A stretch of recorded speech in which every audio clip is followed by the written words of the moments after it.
올해 들으셨겠지만, 이른바 말하는 불수능, 좀 그 시험이 어려워서 아주 이렇게 흔쾌한 기분으로 가벼운 발걸음으로 오시지는 않으셨을 것 같습니다. 뭔가 원했던 점수를 못 얻으신 분이 많지 않을까라는 그런 어떤 생각이 들고, 그런데 수능이라는 건 아시는 것처럼 상대 평가이기 때문에 내가 원점수가 좀 안 좋으면 남들도 안 좋을 수 있고, 그래서 등급 컷이 또 다 내려갔잖아요.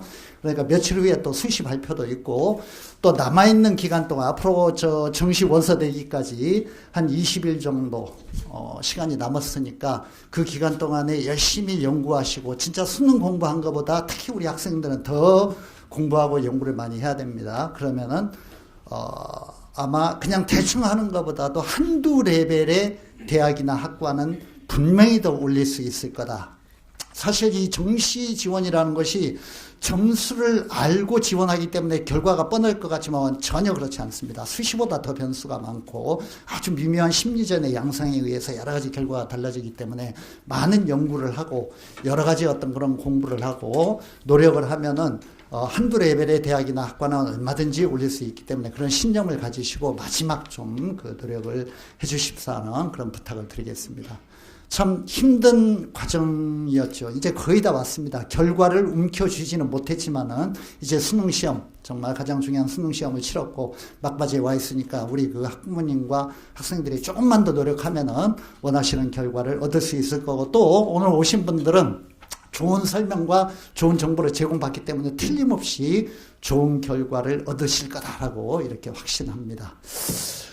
제가 오늘 말씀드리는 건요, 우리 그 남소장님이 저 뒤에 와 계십니다. 우리 그 메가스터디 입시연구소장님이 아주 구체적인 어떤 그런 그 통계와 수치를 가지고 자료집을 가지고 진행을 하실 거고, 저는 이 자료집이라는 게 또 모르겠습니다. 옛날 입시와 달라서 우리 특히 부모님들은 용어부터 막 머리가 지끈지끈 하실 거예요. 보면은 도대체 이게 무슨 말인지 뭔지 그냥 너무 복잡하고 통계도 많고 그냥 정신이 하나도 없고, 배치표도 이게 배치표 보는 방법을 따로 공부를 해야 됩니다. 옛날에 우리 어머니 아버님들이 시험 볼 때처럼 그냥 무슨 과 무슨 대학 무슨 과는 몇 점 이런 게 아니죠. 세 과목 네 과목 탐구 몇 프로 무슨 국어 몇 프로 이렇게 돼 있으니까 정신이 하나도 없으실 겁니다. 그 중에서 기억하셔야 될 가장 중요한 요점, 이것만은 꼭 머릿속에 간직하시라. 이런 것들을 제가 정리를 해드릴 거고, 거기에 살을 붙이면서 구체적인 어떤 그런 수치와 사례를 통해서 우리 그 남 소장님이 마무리를 지어주실 거니까 그런 코스로 진행이 될 거다. 오늘 강연이 그렇게 이해를 해주시면 될 것 같습니다. 그럼 그 1부와 2부의 내용이 크게 이렇게 다르지는 않을 겁니다. 제가 수능 분석 플러스 정시 전망, 이런 것들은 세밀하게 하자면 끝이 없는 것이고요. 아주 큰 틀에서 이제 몇 가지 이렇게 말씀을 드릴 거고요. 그 다음에 정시 지원의 유의사항, 진짜 이것만은 꼭 기억하자라는 거.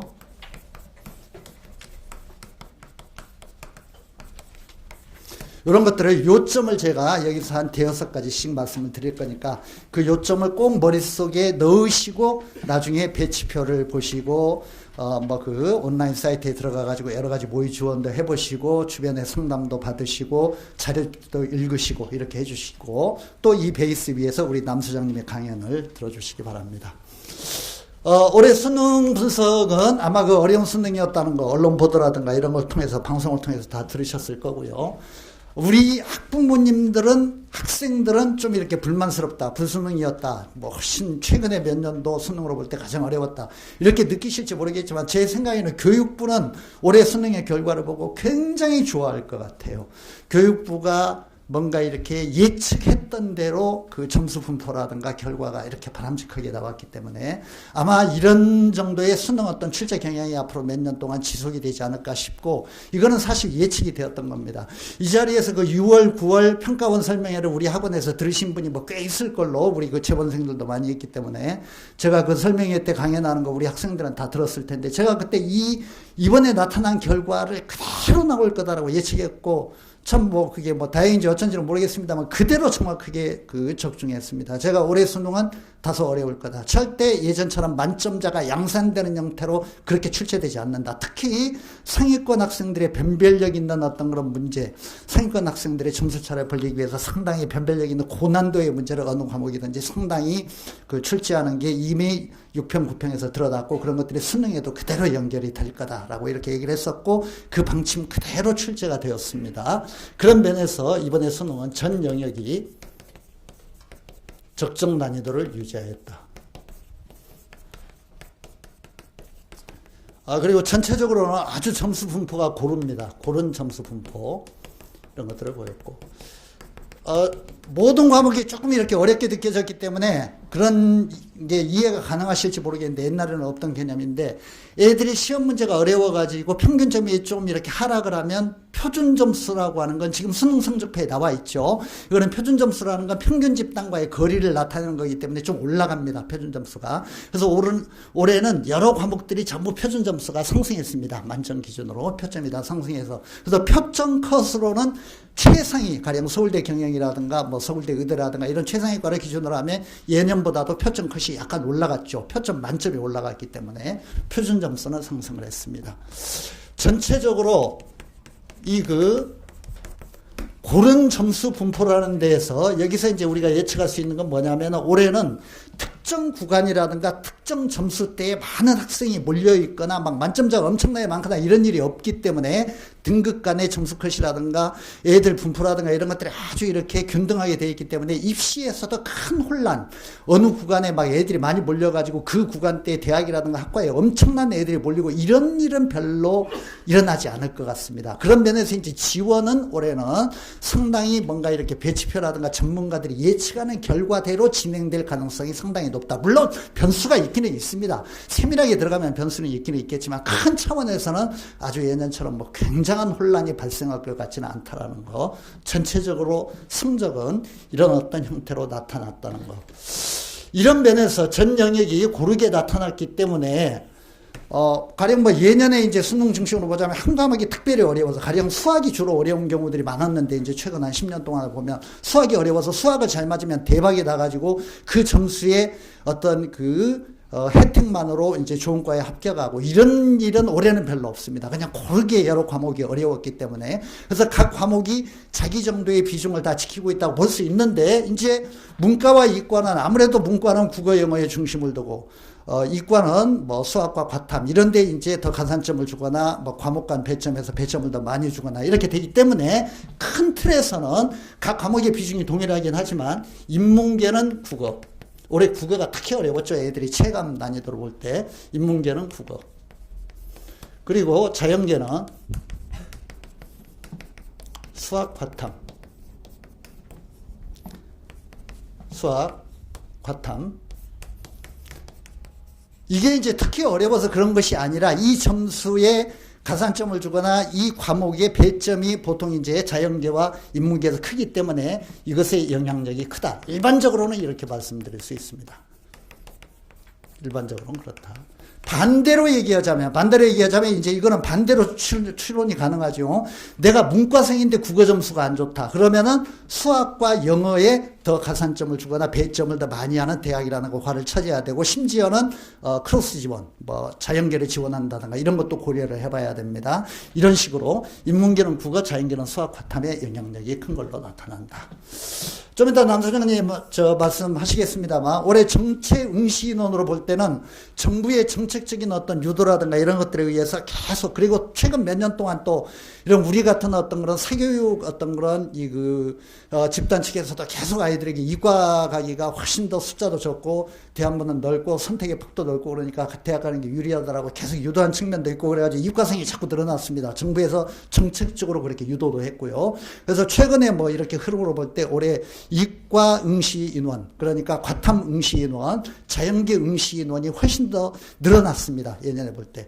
이렇기 때문에 자연계는 응시 인원이 늘어났기 때문에 대학 정원은 비슷한데 들어가고자 하는 숫자가 많기 때문에 그거는 뭐 어려워질 수밖에 없겠죠. 그렇죠? 그런 면에서 이제 문과는 반대로 숫자가 줄었습니다. 숫자가 줄었기 때문에 응시 인원이 줄었기 때문에 대학의 정원이 비슷하다면은 시험 보는 애들의 숫자가 줄으니까 아무래도 대학 들어가기가 쉽겠죠. 근데 이제 인문계는 또 정부에서 정책적으로 자꾸 입학 정원을 줄이고 있습니다. 지금 올해도 꽤 줄었어요.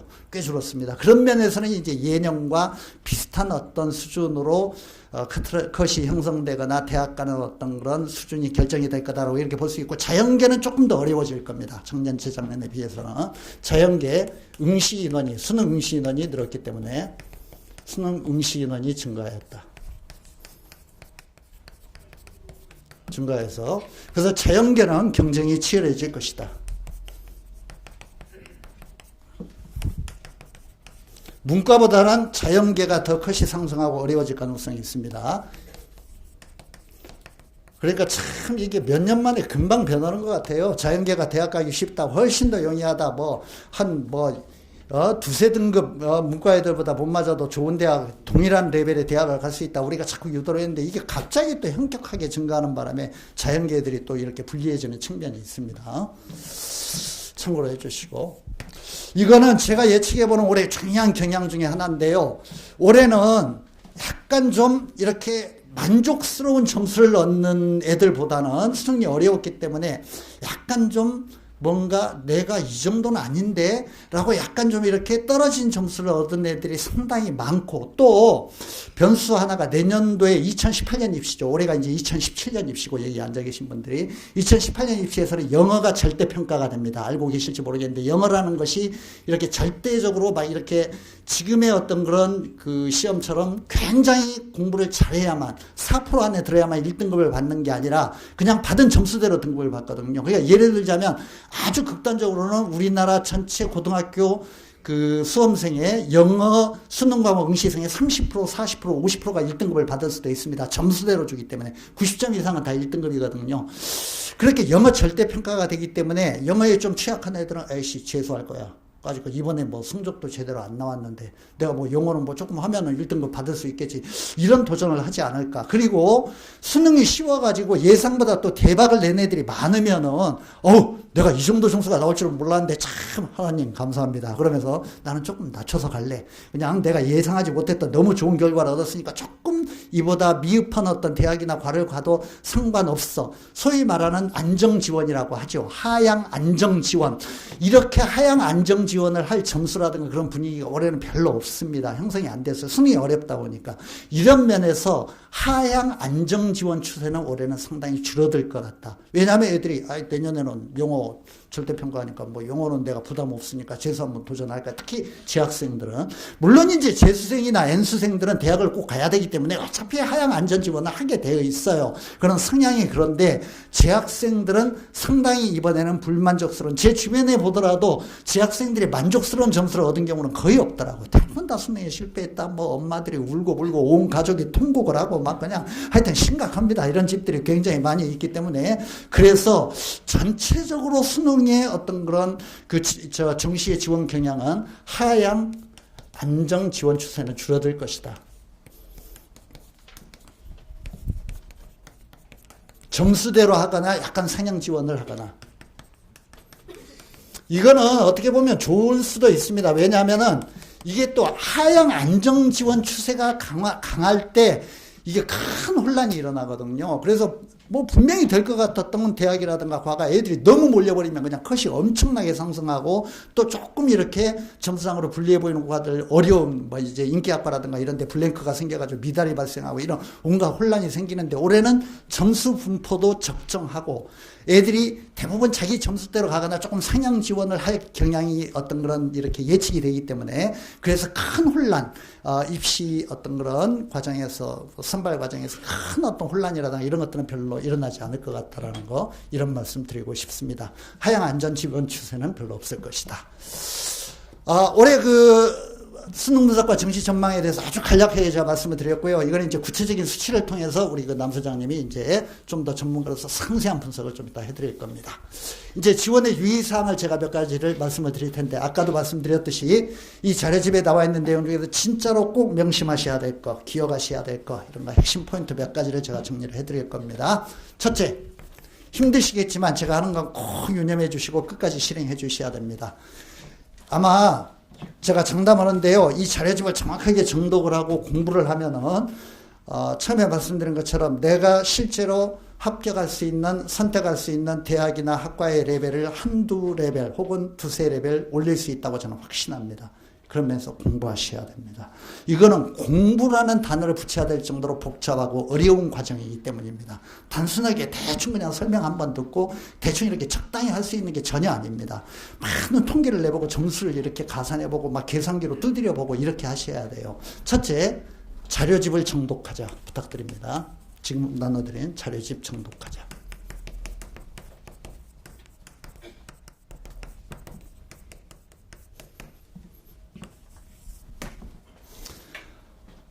어머님이 한번 읽으시고 아이들이 한번 읽고 이러면 대단히 바람직합니다. 양쪽이 다 읽으면. 아버님들은 어차피 안 읽으시기 때문에 읽으셔도 또 엉뚱한 주장을 하는 경우가 많고 그러니까 저는 뭐 별로 바람직하지 않다고 생각하는데요. 뭐 읽으시려면 읽으시겠지만 좀 이렇게 차분하게 어머님들이 읽고 조언을 주는 게 좋지 않을까라는 그런 생각이 듭니다. 자료집을 정독하자. 그 다음 자신의 점수를 냉철하게 분석하자. 이거는 아주 기본이죠.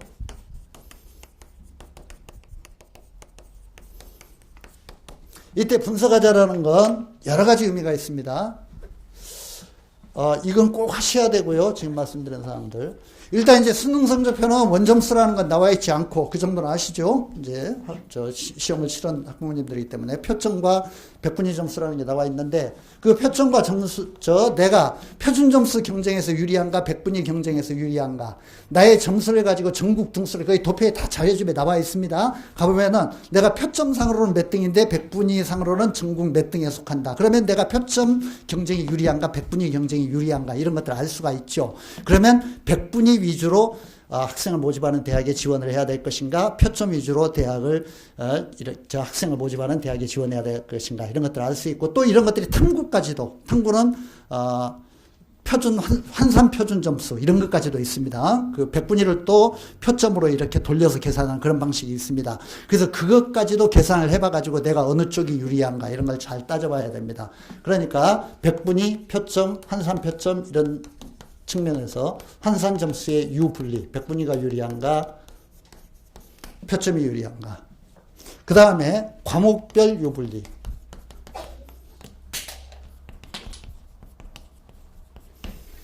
이건 아주 기본적인 거죠. 이게 무슨 말이냐면은 과목 유분리라고 하는 것은 우리 그 자료집에 다 나와 있는 내용입니다. 제가 그래 요점 정리를 해드리는 거예요. 가령 나의 표점 총점이 500점이다.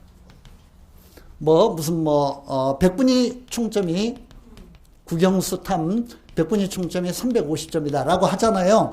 그러면은 여기 자료집에 가면은 표점 500점, 백분위 350점 이런 어떤 총점을 얻은 아이들의 전국적으로 국어 평균이 몇 점인가, 수학 평균이 몇 점인가, 이런 것들이 도표에 다 나와 있어요. 아셨죠? 그러면 그 도표를 보면은 내 국어와 내 수학 점수를 비교를 해보면 내가 이 점수를 맞은 애들과 비교해 볼 때 국어를 잘 받는가, 수학을 잘 받는가, 영어를 잘 받는가, 이런 것들을 다 비교하는 게 가능하잖아. 무슨 말인지 아시겠죠? 이거를 반드시 해야 된다고, 과목 유분리. 그래서 내가 유리한 과목에 가산점을 주거나 배점 비중이 높은 대학을 지원을 해야 되는 거죠. 무슨 말인지 이해가 되시죠? 그러니까 이거는 반드시 해야 되는 것이다. 과목이 유리한가 불리한가. 내가 어느 과목을 기본적으로 잘 보고 어느 과목을 못 보았는가. 이런 분석을 해야 된다는 거 그런 말씀 드리고 싶고. 그 다음에 이제 정시에서는 내신은 거의 비중이 없긴 합니다만 교대 중심으로 내신을 또 상당히 이렇게 반영하는 어떤 그런 대학들이 있기 때문에 내 내신 점수로 볼 때 내신을 아예 반영하지 않는 대학이나 과, 내신을 10% 반영하는, 20% 반영하는, 30% 반영하는 대학, 내신 유분리 이런 것도 따져봐야 되고요. 또 이것도 그냥 단순한 게 아닙니다. 이런 정도는 또 학생들은 다 알고 있을 거야. 내신을 10%, 20% 반영한다고 할 때 그게 총점의 10%, 20%를 전 구간으로 나눠가지고 반영하는 게 아니라 기본 점수를 많이 주죠. 정시에서는 내신의 영향력을 줄여야 되기 때문에 내신 좋은 애들은 이미 수시에서 교과 전형이라든가 이런 걸로 다 선발을 했기 때문에 영향력을 줄이려고 그래서 극간 점수 차이를 무슨 많이 벌려놓는 게 아니라 0.5점, 1점 이렇게 아주 조금 벌려놨습니다. 그러니까 실제로 내신의 차이가 그 총점에서 몇 점에 해당이 되는가 이런 것들 계산을 해봐야 되고 이런 것들은 대학 홈피에 들어가면 다 계산하는 방식이 있고 전문가들에게 또 의뢰하면은 다 계산해주고 그러니까 이런 것들 계산을 다 해봐야 됩니다. 자신의 점수를 냉철하게 분석을 해야 된다. 세 번째, 작년도에 대비해서 이제 주변에 또 뭐 입시 관련되어 가지고 선배라든가 형이라든가 오빠라든가 이웃이라든가 사촌이라든가 혹은 뭐 지도했던 선생님이라든가 이런 여러 사람들의 의견을 들을 수 있는데, 그런 분들이 실수할 수 있는 게 뭐냐면 오래 달라지는 요소들이 많이 있기 때문에, 이거는 그분들이 올해 이제 입시가 시작이기 때문에 놓칠 수 있는 요소여서, 그 말을 들을 때 이런 요소들이 근본적으로 올해는 달라진다는 거, 이런 것들을 신경을 쓰셔야 됩니다. 올해 달라지는 요소를 체크해야 된다.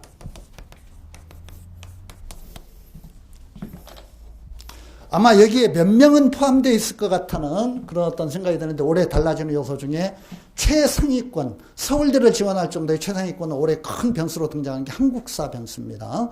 그러니까 한국사라는 게 작년까지는 서울대 지원하는 애들만 필수로 되어 있었기 때문에 대부분의 애들은 한국사를 선택하지 않아요. 사탐에서 조금 더 이제 뭐 이렇게 자기가 점수 따기 좋고 등급 얻기 좋은 과목을 선택을 했는데, 수능이 쉽다 보니까 갑자기 막 대박나는 애들도, 이게 뭐 전국에 몇십만 명이 시험을 보니까 자기가 예상하지 못할 정도로 성적이 막 이렇게 상승하거나 좋은 애들이 꽤 있거든요. 근데 걔들이 서울대는 한국사를 필수로 지정을 해놨는데 한국사 시험을 안 봤기 때문에 서울대 지원을 못한 애들이 있었어. 그런 애들이 뭐 서울대 합격 가능 점수 안에 애들이 서울대 지원을 못한 경우들이 전체적으로 볼 때 한 30% 정도 돼요. 그 진입할 수 있는 애들 중에. 근데 올해는 그런 변수가 전혀 없습니다. 왜냐하면 아시다시피 모든 애들이 한국사 다 봤기 때문에. 그런 면에서 아마 서울대는 다른 이제 스카이권 뭐 이런 최상위권 대학에서 다른 대학은 별로 변동이 없겠지만, 한국사 변수 때문에 이번에는 아주 성적이 좋은 애들이 전부 서울대 응시를 할 거기 때문에, 서울대는 대부분의 과들이 전부 컷이 상승할 것으로 이렇게 예측이 되고 있습니다. 그런 면에서 이건 이제 최상위권 뭐 몇 명에게 해당이 되는 얘기라 제가 자세히 얘기하고 싶지는 않은데, 한국사 변수 이런 것들 조심을 하셔야 되고, 그 다음에 모집 정원 변화. 특히 정원은 문과 계열, 문과대학들이 정원을 줄인 경우, 정부의 정책 유도에 의해서 정원을 줄인 경우가 꽤 많이 있습니다. 그래서 아까 처음에 제가 잠깐 그 얘기를 하다 말았는데, 문과는 숫자가 약간 수능 응시 인원이 줄었기 때문에 대학 가는 게 조금 쉬워지긴 했는데, 모집 인원을 또 대학이 줄였어. 그래서 이제 예년과 비슷한 경향이, 비슷한 수준이 될 거다라고 제가 말씀을 드렸습니다. 모집 정원 변화 유의하셔야 되고, 그 다음에 모집 군 변화. 가군, 나군, 다군에서 이동시킨 대학들이 있습니다. 예년과 다르게 모집 군 변화. 홍익대가 다군으로 전부 갔다던가 뭐 이런 식으로 모집 군 변화가 있기 때문에 이런 것도 조심하셔야 되고, 그 다음에 분할 모집 폐지. 예년에는 한 과를 가지고 가군, 나군, 다군 이렇게 쪼개가지고만 뽑았거든요. 올해부터는 못하게 했습니다. 한 군으로 전부 몰아야 됩니다. 이것이 이제 또 올해 입시에서는 상당한 변수로 등장할 것이기 때문에, 이와 관련된 구체적인 예라든가 대응 방안은 이제 좀 이따 뭐 남소장님이 해주실 것 같고요. 분할 모집 폐지. 하여튼 이런 요소들이 올해 입시에서 달라지는 요소들이기 때문에 신경을 쓰셔야 된다. 네 번째.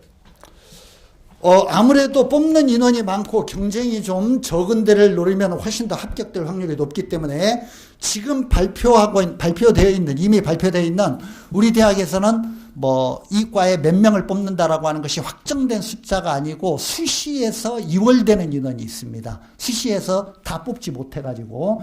그러니까 12월 29일 날 각 대학 홈페이지에 들어가면 각 대학에서 수시 2월 인원은 이제 그 12월 29일이 무슨 날이냐면 수시 충원 모집 마감일이에요. 수시에서 못 뽑은 인원들을 이렇게 뽑아 올려가지고 최종적으로 마감되는 날입니다. 그 이후에는 충원을 못 시키도록 해놨어요. 그러니까 29일 날 일제히 대학 홈페이지에 올라옵니다. 우리 대학은 수시 모집에서 몇 명을 충원을 못 시켰기 때문에 정시로 2월 시킵니다. 주로 연세대학이라든가 뭐 성신여대라든가 이런 데는 상당히 많아요. 2월 인원이. 그렇기 때문에 그 2월 인원이 많은 과라든가 이런 데를 노리면 유리합니다. 그런 면에서 12월 29일 이후 정시 2월 인원, 수시에서 정시로 2월 시키는 인원, 정시 2월 인원을 체크하자. 이게 이제 정원에다가 이 2월 인원을 더하거나 빼야 됩니다. 빼는 경우도 있습니다. 그냥 무조건 더해지는 게 아니라 더 많이, 수시에서 더 많이 뽑아가지고 줄이는 경우도 있어요. 정시 2월 인원을 체크하자.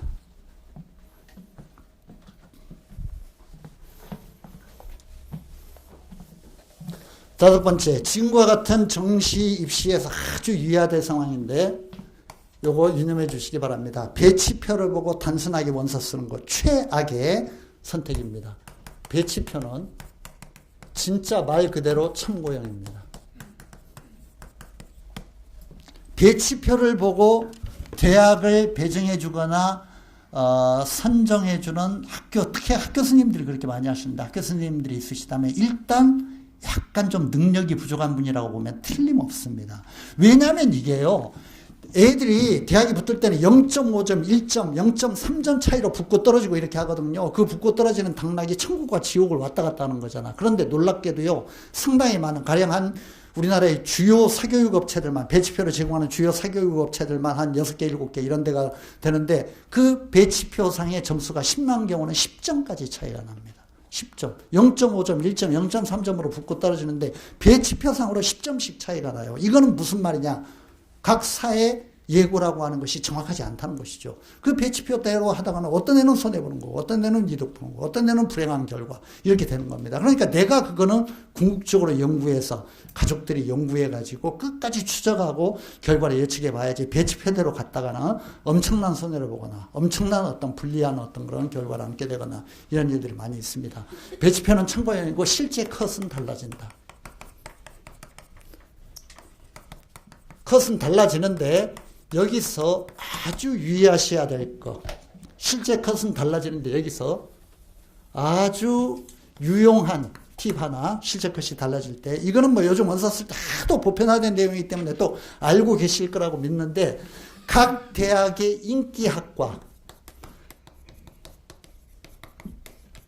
인기학과는 항상, 대부분 그렇습니다. 항상 최종 컷이 하락한다. 하락하고 추합이 많아진다.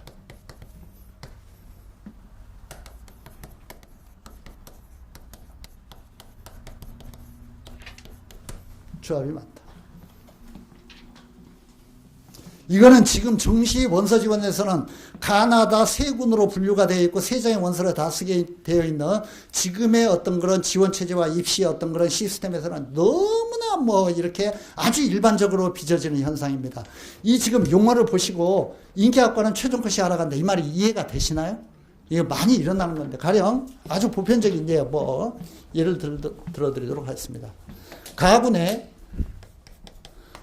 서울대 경영이 있다. 서울대 경제가 있다.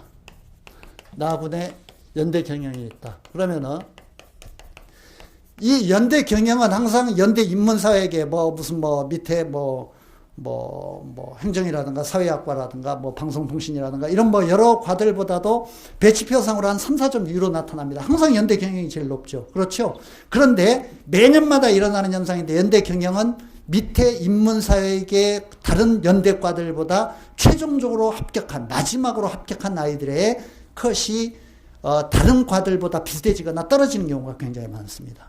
왜 이런 문제가 발생을 하느냐? 이걸 보면은 가령 가군에서 서울대 경영을 쓴 애는, 세상에 이런 애가 있을까요? 나는 서울대 경영 확실하게 합격할 거니까 연대 경영 나하고는 안 쓸 거야. 원서 한 장만 쓸 거야. 이런 애들이 있을까? 아마 전국 수석을 한 애들도 불안해서 그렇게는 못할 거라고 생각을 합니다. 그러니까 이게 서울대 경영을 쓴 애는 나군에서는 다 연대 경영 쓰게 돼 있어요. 그렇죠? 그러면 이 연대 경영에 동시에 합격을 하면, 서울대 경영과 동시에 합격을 하면 다 이쪽으로 전부 다 이동하잖아. 그렇죠? 그래서 연대 경영은 항상 추합률이, 추가 합격률이 보통 130%에서 150%까지 발생합니다. 최초 합격자들은 다 빠져버려요, 전부 다. 다 서울대 경영이나 경제 이런 데로 다 이동한다고. 그러니까 적선이 밀리게 된다고. 그래서 처음에 1차 합격 컷은 물론 밑에 사회학과라든가 무슨 신방이라든가 무슨 행정이라든가 이런 데보다도 훨씬 높지만, 얘들이 자꾸 빠져나가면서 뒤에 추합 이렇게 밀리고 나서 나중에 150%까지 회전을 하고 나면 그 컷은 상당히 떨어지게 된다. 아셨죠? 근데 이게 연대만 그런 게 아니라 모든 대학에서 일어나는 현상이에요. 모든 대학에서. 그러니까 한 대학에서, 특정 대학에서 굉장히 인기학과다 그러면 그 인기학과는 이런 겁니다. 과가 좋다고 하는 것은 그 대학을 보고 지원을 하는 게 아니라 과를 보고 지원을 하는 거죠. 그러니까 그보다는 더 상위 레벨의 대학에 동시에 원서를 썼을 가능성이 굉장히 높은 애야. 근데 그 상위 대학에 합격이 되면 그쪽으로 가버린다고. 그러니까 그 인기학과는 대부분 최종 컷은 처음에는 컷이 높지만 계속 빠지면서 컷이 하락하게 돼 있는 겁니다. 이건 보편적으로 일어나는 현상이기 때문에, 그래서 내가 어느 대학에 무슨 과에 지원을 한다라고 할 때 이게 옆에 군으로 나군에서 지원을 한다면 가군이나 다군으로 빠질 어떤 그런 가능성이 많이 있는가. 이런 것들을 항상 계산을 해야 됩니다. 계산해가지고 이 대학을 지원하는 애들이 보편적으로 원서 쓰는 경향, 어디를 지원할 것인가. 그게 많이 빠지는 데를 찾을 수 있고 그런 경향을 정확하게 이렇게 연구를 해서 찾아낸다면은 말 그대로 진짜 한번 대박을 그냥 제일 바람직한 건 최종 합격을 하는 거죠. 제일 마지막에 문 닫고 들어간다고 하잖아. 탁 들어가네. 내가 마지막으로 탁 이렇게 문 닫고 들어가면 그거야말로 이런 입시 제도에서 최종 승자가 되는 거죠. 그런 면에서 실제 컷은 달라지기 때문에 이 점을 굉장히 유의를 하셔야 되고 배치표상으로 단순히 보고 이렇게 원서를 내는 것이 아니라 여기서 인원 이동이 어떻게 발생을 하고 추가 합격이 어떻게 발생할 것이다라는 거 이런 점들을 많이 염두에 두셔야 된다는 거 그런 말씀 드리고 싶습니다. 6번째, 모의 지원 상황을 체크하자.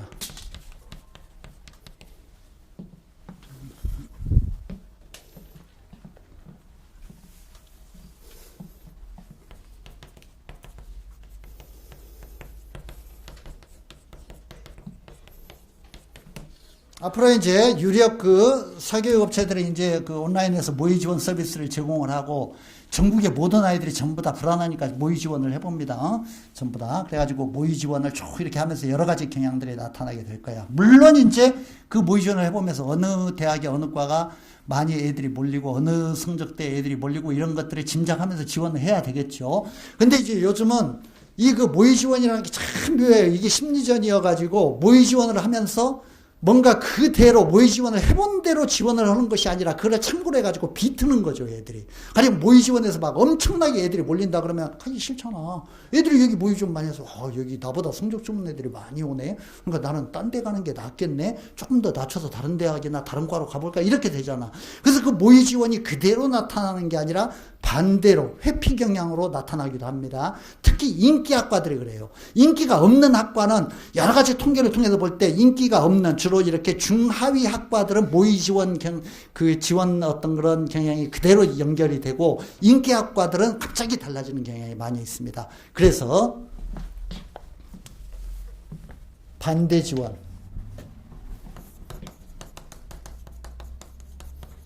반대 지원 경향을 유의해야 되고 경향을 체크해야 된다. 요거는 특히 인기학과에서 많이 발생합니다. 하위권 학과는 그대로 유지가 되고요. 이 학과.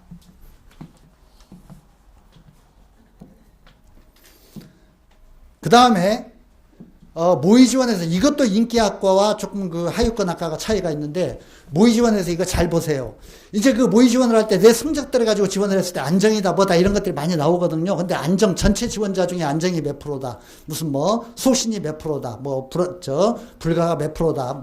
이런 식으로 이제 나오게 되는데 안정 지원자가 굉장히 많으면은 그 과에서는 이동이 많아지고 추합이 많이 일어날 가능성이 상당히 높습니다. 왜냐하면 그 과에 되기에는 실력이 훨씬 더 좋은 애들이 많이 온다는 거죠. 그러면 걔들은 다른 대학에 더 나은 레벨이나 더 나은 과에 동시 합격을 할 가능성이 있어. 그러면 걔들이 이동하는 거야. 그런 면에서 그 과에서는 추합이 많이 발생합니다. 그러니까 이 모의 지원에서 안정 지원이 많으면, 안정 지원자가 많으면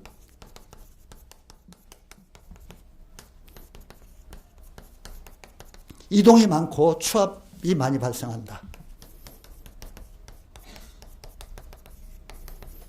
근데 이것도 다 자료집에 나와 있는 내용입니다. 추합이 많이 발생하는데 이것도 인기학과입니다.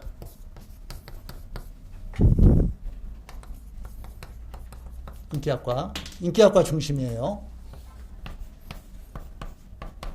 인기학과에서는 이런 경향이 나타나고 연대 경영처럼 그렇지 않고 하위권 학과에서는 그 대학의 레벨을 보고 지원하는 애들이 상당히 많이 있기 때문에 안정지원이라도 연대 간호라든가 이런 데는 대부분 애들이 거기에서 붙으면 스테이 해버립니다. 이동 안 합니다. 안정지원을 했다 하더라도.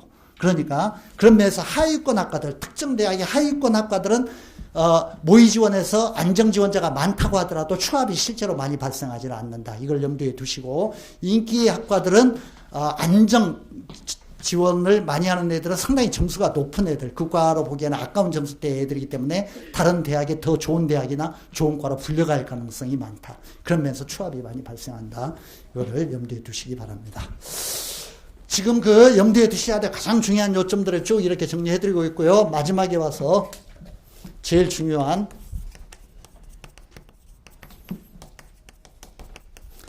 지금부터 우리 가족들이 고민하셔야 될 사항을 마지막으로 말씀드리고 마치도록 하겠습니다. 원칙을 세우고 원칙을 준수하자.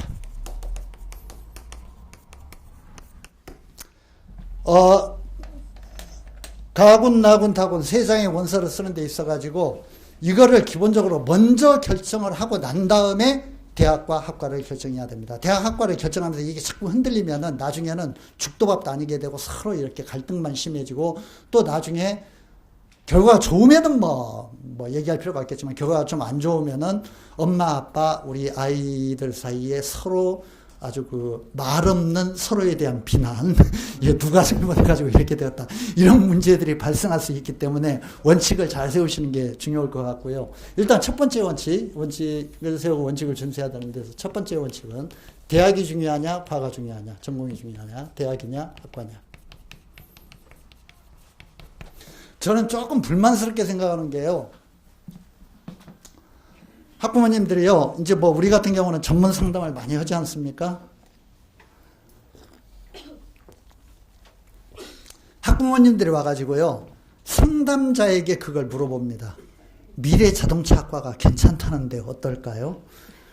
기계공학과가 그래도 이과에서는 제일 그래도 다양한 어떤 그런 그 선택이 가능하다는데 이과를 가는 게 나을까요?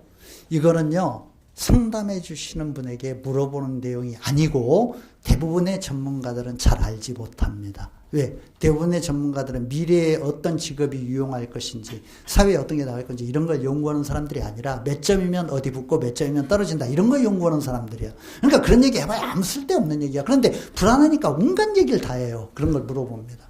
이거는 가치관의 문제입니다. 그러니까 어떤 전공을 선택할 것인가, 어느 대학을 갈 것인가. 그리고 이것도 가령 조금 과가 안 좋더라도 무슨 대학을 선택해야, 연대를 선택해야 되겠다, 경희대 선택해야 되겠다, 무슨 대학을 선택해야 되겠다, 이거 외국어대 선택해야 되겠다. 이거는 저는 뭐 전공과 상관없이 대학 대회를 선택하는 거, 이거는 우리 한국적 현실로 볼 때 전혀 비난받을 문제가 아니고 이거는 가치관의 문제라고 생각합니다. 부모님이 그게 중요하다고 생각한다, 수험생 본인이 중요하다고 생각한다, 그러면 그 선택을 해야죠. 그 대신에 후회를 하거나 미련을 가지면 안 됩니다. 가족들이 많은 대화를 통해서 결정을 해야죠. 이거는 그야말로 지금 남아있는 한 보름에서 20일간의 기간 동안 우리 가족들이 진짜 많이 고민하고 서로 생각하고 토의를 해가지고 전문가에게 상담하러 가기 전에 결정을 해야 돼. 대학을 중심으로 원서를 쓸 것인가, 혹은 뭐 반도체 학과는 어디든 기계공학과가 되면 무슨 대학이든 상관없다. 이거는 꼭 내가 가겠다. 자동차 관련 학과는 내가 꼭 가겠다. 그러면 대학과 상관없이 그걸 중심으로 선택을 하는 거야. 그리고 그렇게 결정을 하고 난 다음에 전문가에게 우리는 이런 결정을 했으니까 그 안에서 가분, 나분, 다분의 어떤 선택의 조합이 유리할지 좀 얘기해 주세요. 이렇게 상담을 받는 게 가장 확률도 높고 제일 정확한 겁니다. 근데 그거를 막상 원서 이렇게 저 상담하는 사람 앞에 와가지고 무슨 과가 좋을까? 심지어는 옆에 있는 애한테 엄마가 물어봅니다. 너 뭐 될래? 너 뭐 하고 싶냐? 뭘 하고 싶은지를 거기서 물어보면 안 되죠, 그거는. 어떻게 그거를 대학이 점수 이렇게 합격 가능, 불가능 여부를 판단해주는 어떤 그런 전문가들 앞에서 뭐 할 건지를 물어보면 그 사람이 뭐라고 하겠어요, 앞에 있는 사람한테. 그 사람의 얘기가 나중에 틀리면 책임지라고 할 겁니까? 네 말 듣고 내가 반도체학과 지원했는데 반도체학과 인기가 뭐 너무 몰려가지고 사람이 너무 배출하는 인원이 많아져서 취직도 못했어, 너 책임져, 이렇게 얘기할 겁니까? 그거는 가치관의 문제고 가족들이 결정을 해야 되는 문제죠.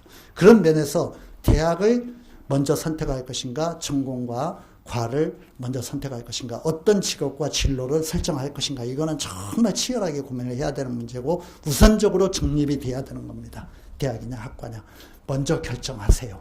배치표를 보기 전에, 상담을 받기 전에 먼저 이거는 결정을 하셔야 되는 거. 물론 이거를 딱 뭐 무슨 대학 무슨 과다 이렇게 정하는 것보다 어렴풋하게라도 그림이 그려져야 되는 거죠. 그래야만 그런 레인지 위에서 어떤 전문가가 좀 이렇게 찾아봐 줄 수 있고 검색도 해줄 수 있는 거지. 이거를 그냥 뭐 처음부터 아무것도 없이 그냥 백지 상태에서 하려고 하면은 상대방에게 대학 보내는 점수를 이렇게 판별해 주는 전문가한테 우리 아이의 미래를 책임져라. 우리 아이의 미래 직업에 대해서 네가 고민해봐라. 이렇게 얘기하는 거나 마찬가지잖아요. 잘못된 겁니다. 그런 면에서 대학이냐 학과냐 이거를 좀 생각을 해 주시고. 두 번째, 아마 우리 재학생들은 올해 만족스럽지 못한 어떤 그런 점수를 얻은 사람들이 많이 있을 겁니다.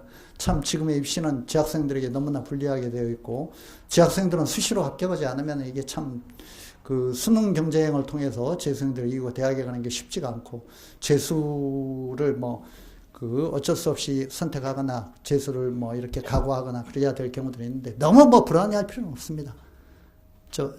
재학생들에게만 내가 하는 말입니다. 재학생들 부모님들에게만 드리는 말씀입니다. 재수 괜찮습니다. 재수 괜찮고요. 긴 인생의 어떤 그런 승부로 보자면 1년이라는 건 그게 큰 기간 아니고 굉장히 의미가 있습니다. 그리고 성적도 많이 올립니다. 요즘은 옛날하고 달라서 재수생은 학원에서 그냥 점수를 올려줘요. 부모님들이 안 해도 우리가 다 올립니다. 강제로 올려요. 그냥 90몇 % 올리기 때문에 그냥 학원에 묶어두면 점수가 이렇게 올라가게 되어 있어요. 그런 면에서 이제 원서를 쓸 때 재학생들은 재수생에는 해당되지 않는 얘기지만 재수를 각오할 것이냐, 혹은 우리 가문에 재수라는 건 절대 없다. 어디를 가더라도 전문학교를 가더라도 여기서 끝내라. 나는 그냥 네가 재수생이라고 가방 들고 다니는 꼬라지 보기 싫다. 재수 불가다. 이거는 처음에 정해야 됩니다. 이거는 상황에 따라서 유동이 되면 안 됩니다. 왜냐하면 이게 상황에 따라서 어쩔 수 없이 재수를 해야 되는 상황으로 막 이렇게 몰리게 되면 처음부터 의연하게 내가 이런 결심을 하고 가는 것과 너무나 이게 어떤 심리적으로 이렇게 거기에 부닥치는 것과 이게 극복해 나가는 과정이 달라져요. 그런 면에서 처음에 결심을 하는 게 좋다는 것입니다.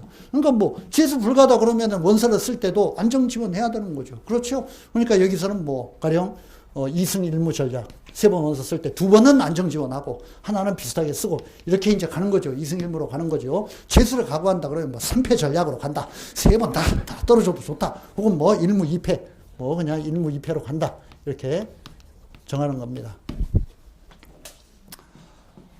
이거는 미리 정해야 됩니다. 역시 그것도 상담자에게 가기 전에 미리 결심을 하고 재수를 각오하고 있습니다. 조금 상향 지원할 겁니다. 재수해도 상관없습니다. 이거를 미리 얘기를 하고 상담을 받아야지. 또 그 자리에 가가지고